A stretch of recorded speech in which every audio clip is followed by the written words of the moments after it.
So what have you seen in terms of the momentum of innovation? Do people now cower back and say to that success fear, oh my gosh, we can't do anything, cut off all the sandbags, let's relax, stay right here. What's happening in the marketplace today? The first reaction naturally is to cower, as you said, is to pull in and say we need to cut, we need to get back to basics, people say, et cetera. And we've seen some of that. But what's particularly exciting this time, and different than past downturns, is that many of the leading companies that have become pretty good, or even quite good, at innovation, have maintained a focus on that. They've maintained the funding. They might have turned the dial back a little bit, but those groups are still there, and they're still operating. I was going to say, from the project management standpoint, it's a little bit twofold. Typically, it's like you said, Rob, there's that initial gut reaction to, pull back in and rein in and so forth. And unfortunately, oftentimes project management is the first area to be cut because it is not shown as adding value. The smart companies, though, will not. Think about this. During a downturn, you have to do more with less. The work doesn't go away. You need more customers. If you're back to your core businesses, you need to get your products to market faster. And that's going to be based on a good project management foundation. I found that one of the best times to sell project management, quite frankly, is in times like this. Half your staff is gone, but you still have to get the work out, so you have to do it better. But those are very few companies, and the thought leaders are doing that. Most of them just kind of hunker down. Let's go back to the companies you did your research with, Rob. What was the overall discovery? Were there generally these companies you chose in the right direction? I think there were a few. I'm not sure if I'd call them surprises, but I guess discoveries along the way, some things that we didn't quite expect. For instance, most of the companies with which we talked were doing well at the early stage stuff. They were for the most part finding ideas, developing concepts. Very few companies don't have enough good ideas running around the company.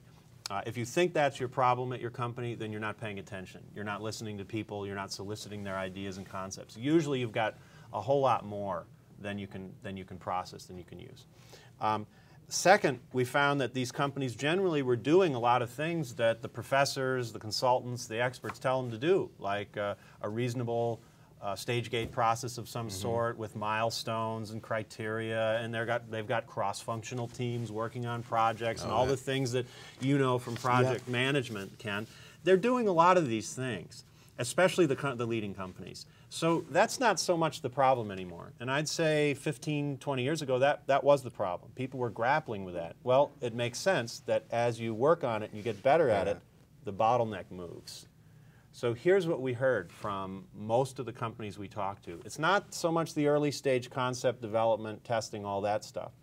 It's once we've got something that we've proven, because a couple customers are already paying for it and they love it, and we've got a team together that seems to have a feel for how this is working. We've got something that looks like a great growth path for the future of the company. The problem is transition and scaling. We call this the transition and scaling challenge. So how do you take that proven thing out of the lab, out of the incubator, out of the innovation group where it's protected and everybody's happy and they have the foosball tables and everything? How do you take it and put it into the real business where people are going to care about it and not try and kill it either on purpose or by accident, and then scale it up, because that's the only time that it really is meaningful for business. A couple of things, Rob. I want to go back to what you said about companies don't lack for new ideas. There are plenty of new ideas and so forth. Absolutely. What I've experienced in my career is that there are so many ideas that get through the stage gate, where the stage gate is supposed to separate them out, that it comes down to the project management. And there are more projects than there are resources. You had mentioned that.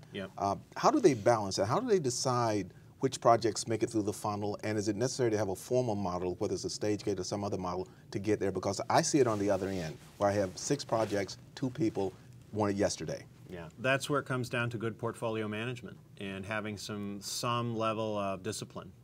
Some companies do it great. Some companies are ham-handed at it or disaster, and others, everybody else is sort of in the middle. But the best innovators understand that you can never pursue all of the opportunities that look good. They also rejoice in rejection. What I mean rejoice in rejection. If you're doing it right. What I mean by that is you want to, this is the ideal world, it's tough to get there. The ideal world is you want to have a company where everybody knows that we want to pursue the best possible projects, in this case new business creation.